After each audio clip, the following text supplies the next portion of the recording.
Мынакей биздин негизги берүүлөрүбүздүн баарысы ошол бир чакан бөлмөнүн ичинде кичинекей бир аудиторияда баарысы жүз көрөт. Ошолардын баарысы биз жасап жаткан ар бир кыймыл аракеттердин көпчүлүк бөлүктөрү ошол жерде сүйлөшүп, ошол жерде талкуулап, алардын баарысын сиздердин алдыңыздарга эфир аркылуу чыгарууга чейин баарын ошол жерден даярдайбыз. Прогазында жумасына 7 күн бар, 7 күн арасында 5 күн бар. Күн сайын таңкы эфирге біз келебиз дагы. Эфирде жыйынтыктан соң саат 9-дан баштап 10-га чейин 1 саат бою күнүмкү теманы ошол жалпы жамаат менен мозговой штурм деп коет, ошонун үстүндө иштеп, темаларды дайындап чыгарып, сиздерге мондай татынакай кылып турган чагыбыз. Келиңиздер, алар кимдер деп турган болсоңуздар, сиздерге кененирээк тааныштыралы. Биздин кабарчыбыз Сулуу, сонун эжеке, шайыр. Дайыма биздин приколдордо менин жубайым болуп аткан, бирок менин жубайым эмес, дагы түшүндүрүп өтүп келет. Биздин көгүлтүр экранда отурган биздин көрөрмандарга менин кесиптешим Самара Халилова. Келиңиз. Саламатсызбы? Келиңиз, бул жакка ордуктан орун алыңыз, дароо эле. Сүрдөбөстөн бар жайында. Жана ошондой эле биздин эжекебиз, дагы бир татынакай сулуу эжекебиз, биз менен кошо алып баруучулук кызматын жана ошондой эле кабарчылык кызматын дагы аркылап жүргөн эжекебиз Айжамал Асылбекова бүгүн биздин студиябызда коногу. Келиңиз. Ырчы эжекебиз биздин. Келиңиз бул жакка. Ошондой эле биздин Ынтымак телекомпаниясынын Ырыстан берүүсүндөгү бардык сыртта тартылган биздин сюжеттер, репортаждарыбыздын камерачы мырзасы, оператор, монтажер. Аларды биз опер деп коет. Биздин опер мырзабыз Тилек Адинабеков.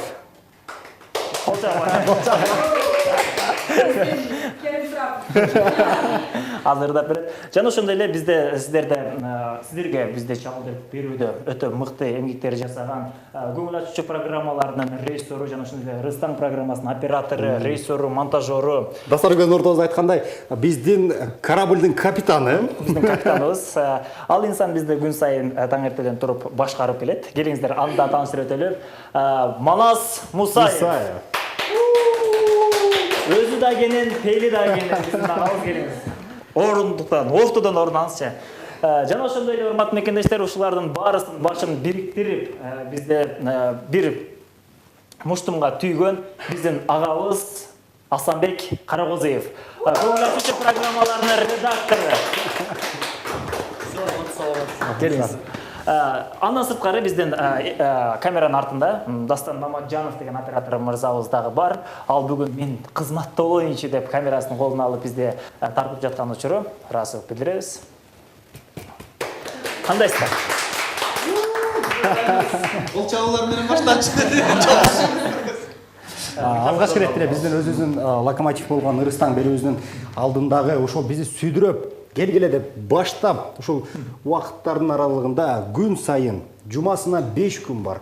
5 күн аралыкта ар бир жаңы темага баш багып, ошол теманы аягына чыгарган биздин агайыбыз Асанакеге сөз беребиз. Асанакеге сөз берели биринчиден. Кандайсыз? Быйыл тойдо отургандай сөз берди, тойдо отургандай.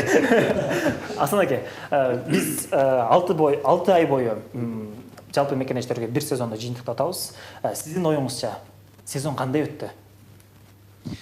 Сезон албетте жакшы өттү. Башталганда өзүңөр билесиңер, бир теманын алкагында аны кызыктуу кылып эфирге чыгаруу деген стратегия менен баштап, бул биздин Ырыстанды көрүп жүргөн көрүүчүлөрүбүз деле жакшы билет. Бир теманын алкагында сөз кылабыз, аны кызыктуу кылып чыгарганга. Көрүүчүлөрүбүз деле көнүп калган. Мындайча айтканда биз жакшы өткөрдүк деп ишеничтүү айта алабыз да. Ошол эле биздин жасаган материалдарыбыз интернеттеги социалдык тармактарда абдан жакшы көрүүлөрдү алды. Ийгиликтерибиз көп болду. Коомчулукта сөз жүрдү. Айрыкча жанагы 7ден 25 минутта өткөндө тамашага чалуу деген сөз коомчулукка сиңди. Тамашага чалуунун бул эки мааниси бар эле. Тамашага биринчисинен телефон чалуу, анан тамашага чал деген дагы эки маанинин бир нерсеси. Мындайча тамашалашып коюу. Мындайча айтканда бул коомчулукка сиңди. Биздин Ырыстан берүүбүз ынтымактын программасы, ынтымак сөз болуп атат. Ырыстан таңкы берүүбүз коомчулукта сөз болуп атканы жакшы жетишкен. Ал тамаша чалуунун дагы бир жакшы жери бар.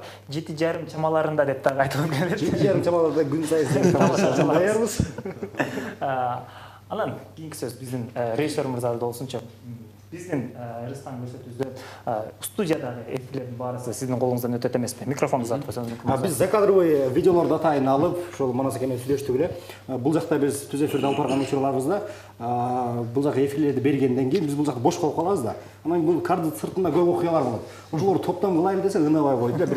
Бирок биз ошону ооз эки айтып келебиз. Дастан экөөбүз бул жерге турганыбызда Дастан экөөбүз матроспуз. Бул биздин чоң корабль. Башка жактагы отурган жагыбыз бул корабльдин башкы пульту. Ошол жердеги биздин капитан Манас Мусаев. Биздин Рыстан көрсөтүүбүздө эмнелер менен артыкчылык болду ушул студия боюнча айтыңызчы. Студия боюнча эмнени айтсам, студия боюнча биздин жаңы студиябыз боюнча мурунку Рыстан мурда биз этеменки көңүл ачуу программасында бөлө башкачараак иштейт элек. Азыркы биздин жаңы ачылган немебизде бир багытта алган үчүнбү, анан бардык нерселер баары кызыктуу, бардык нерсе баардыгыбызга жагымдуу, ошон үчүн баары бар да, кыскасы. Техникалык жактан кандай мүмкүнчүлүктөр бар? Канчалык деңгээлде сизди канааттандыралык дегенде? Биздин техникалар боюнча. Биз техникалар баардыгы жакшы, баардыгы заманбап, баардыгы Негизи көп мекемештерибиз биздин студиябыздагы эмнелерибиз бар, эмне жок көрүп биле беришпейт. Ошондуктан айта кетели, бул жерде 5-6 камера бар. 1, 2, 3, 4 камера бизди карап турат. Ушул камералар өтө сапаттуу. Жакшы. Анын көп шунурлар бар. Анан биздин татакай сулуу эжекелерибизге сөз береличи.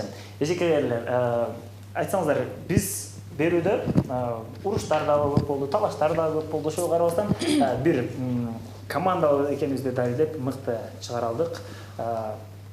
Негизи сиздердин оюңуздарча эми сезон кандай өттү? Менин оюмча сезон эң сонун өттү. Ушул жумушка келип, ушул дал позитивный ушул командага кошулуп, өзүм чөйрөмдү таптым десем болот. Мурда мен негизи жаңылыктар бөлүмүндө иштейт элем, андан кийин бул жака өткөм, Рыстанга. Бул жакта мындай эркин иштейсиң, чыгармачылык менен алек болосуң. Көптөгөн ийгиликтерге жетиштик. Мен бул жерде кесиптештерим бардыгын мындай өзүмдүн бир тууганымдай көрөм. Бирөөсү акам, бирөөсү укам дегендей, ага ини дегендей ушундай болуп, анан мен эртең менен туруп эле ар дайым телевизорду коюп, анан түз эфирден көрөм да, өзүм жасаган программаларыбыз кандай болду экен деп. Негизи эми кадр артындагы жумушту көп эле түшүнө бербейт дагы, биле бербейт. Эң негизи өзү эң кухнясы бул кадр артындагы жумушта. Ошону бүтүрүш үчүн биз күнүгө 12 сааттан 13 сааттан ушу 1,5 саат толукташ үчүн ошончо убакыт мээнет кылабыз да. Анан албетте эртең менен келип көрүп, балдарга айтам келип, мындай болду эфир, мындай болду, эмне жерде мындай кылып койдуңар, мындай кылып койдуңар деп. Ар дайым мен ушул убакка келип бардык эле көрүүчүлөрдөн жакшы сын пикир угуп келдим.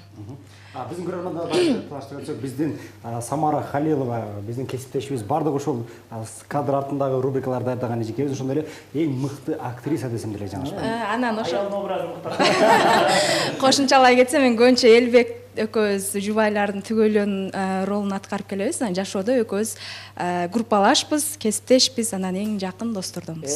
Ошону бекер айткан. Бекер айттым. Чынындагы үйдөгү образдардын баарысын экөөңүздөр мыкты аткаргансыздар.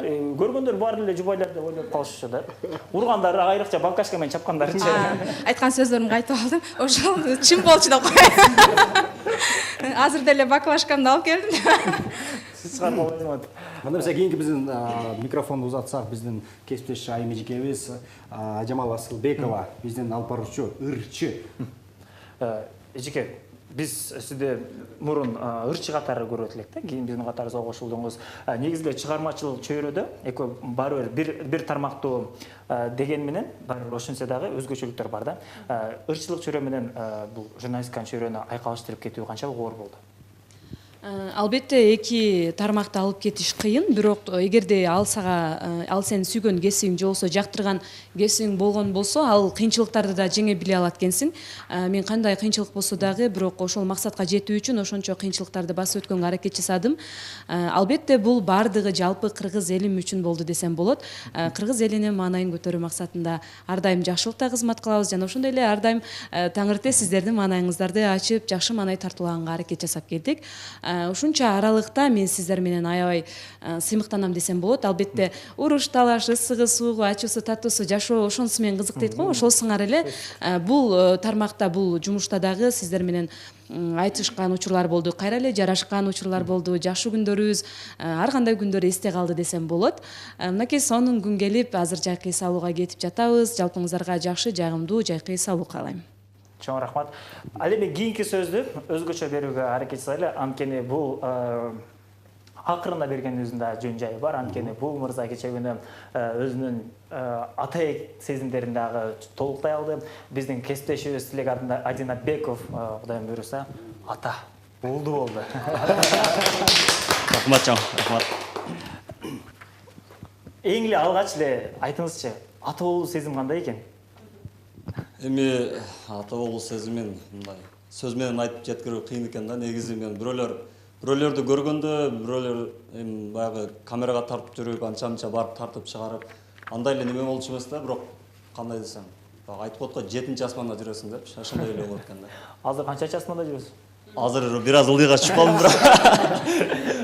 Эрсагын чыгарабыз ошо. Эми Рустам көрсөтүүсүндө жалпы биздин соц роликтерибизди жана ошондой эле кыска метраждуу тасмаларыбызды андан сырткары жанагы анекдотторубуздун баарысы дал ушул мырзанын колунан даярдалган оператор жана ошондой эле монтажерлук кызматтарды аткарууда өзүнүн мыкты чеберчилигин көрсөтө алды десек жаңылышпайбыз. Анан айтыңызчы, бул актерлор менен иштешүү кандай экен негизи, айрыкча могул актер менен? Эми баягы эл сындайт дейт го, ошондой эле биз үчүн деле аябай жакшы негизи. Мындай силерди мындай тур, камерага мындай иште деп эле айтып кое берет экенмин. Азыр сезип атам да кандай болушунчу камеранын алдында мындай чыгып алып башкача болот экен да. Ошого силер менен иштешүү аябай оңой. Элбек аябай таланттуу, эми баягы Дастан, Самара негизи карга баласын аппаган дейт го, ошондой эле.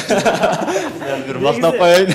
Негизи биз силерди бул жака чыгарыбыздын негизи себеби да ошол болчу да. Мурун өзүңүз айткандай эле урушуп өрсүңүз да, камера монт түштө, тиги түштө депчи. Анан кандай болор экен, биз да өзүңүздөр көрсүн деп туруп алып келдик. Негизи биз максатыбызга жеттик деп калайбыз. Бул биздин кадр сыртында болгон биздин инсандарыбыз, биздин кесиптештерибизди атайын кадр астына алып келдирип, ушул сездиңерби? Кандай экен, Карасаңар кандай сезим болот? Манас кызарганын көрүп атам. Бүгүн өчүңөрдү алып алдыңар, Мындай алалы убактыбыз. Биздин Керим Трапов, биздин кичине көңүлүбүз чогуп калганда эле баштайт. Мунун өзгөчө үнү бар, ушундай секреттерди айтыш керек да бул жердечи. Анда ушул жерден бир оң соос бербейби анда Керим Трапов деп атайын айтмам. Жо, мен азыр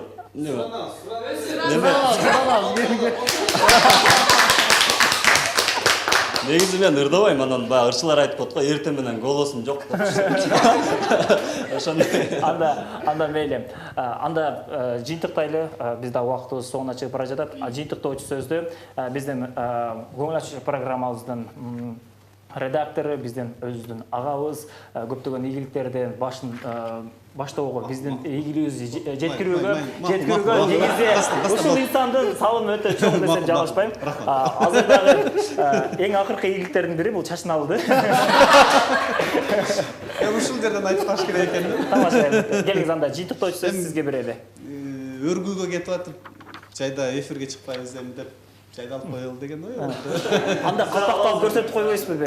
Мындай болду деп.